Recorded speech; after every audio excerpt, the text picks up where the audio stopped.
संसद के मानसून सत्र को इस बार निर्धारित समय से 2 दिन पहले ही खत्म कर दिया गया, जिसके बाद कांग्रेस समेत अन्य विपक्षी दलों और केंद्र सरकार के बीच जुबानी जंग छिड़ गई है।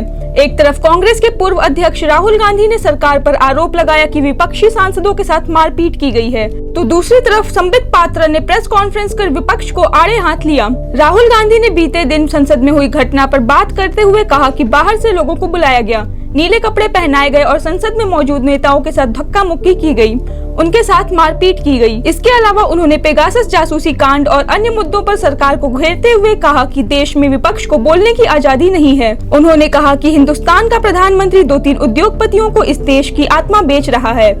हिंदुस्तान का प्रधानमंत्री इस देश को बेचने का काम कर रहा है।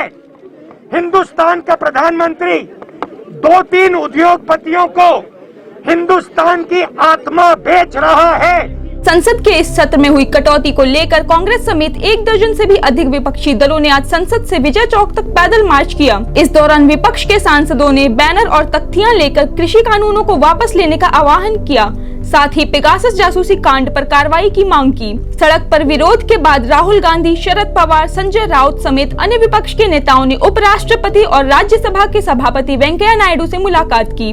विपक्ष द्वारा निकाली गई इस पैदल मार्च पर पलटवार करते हुए भारतीय जनता पार्टी ने राहुल गांधी पर देश को शर्मसार करने का आरोप लगाया है। भाजपा के राष्ट्रीय प्रवक्ता संबित पात्रा ने कहा, जिस प्रकार का व्यवहार आज कांग्रेस पार्टी और कुछ अन्य विपक्षी पार्टियां सड़क पर उतरकर कर रही हैं, वह गलत है। जिस प्रकार अराजकता संसद के अंदर विपक्षी पार्टियां और खासकर राहुल गांधी के नेतृत्व में कांग्रेस पार्टी ने दिखाया है, उससे पूरा देश और लोकतंत्र शर्मसार हुआ है। उन्होंने बीते दिन संसद में हुए हंगामे पर बात करते हुए कहा कि संसद के इतिहास में पहली बार हुआ है कि लॉबी में कांच का गेट तोड़ दिया गया, जिससे एक सुरक्षा कर्मी भी हताहत हुई हैं। वो इस समय अस्पताल में भर्ती हैं। ये वही विपक्षी हैं जो कह रहे थे कि संसद का एक विशेष सत्र बुलाना चाहिए, मगर जब सत्र चल रहा था, कोरोना पर एक दिन भी चर्चा नहीं होने दी। पात्रा ने विपक्ष पर आरोप लगाते हुए कहा कि सदन में मर्यादा का उल्लंघन किया गया है, उसकी गरिमा को चोट पहुंचाई गई है।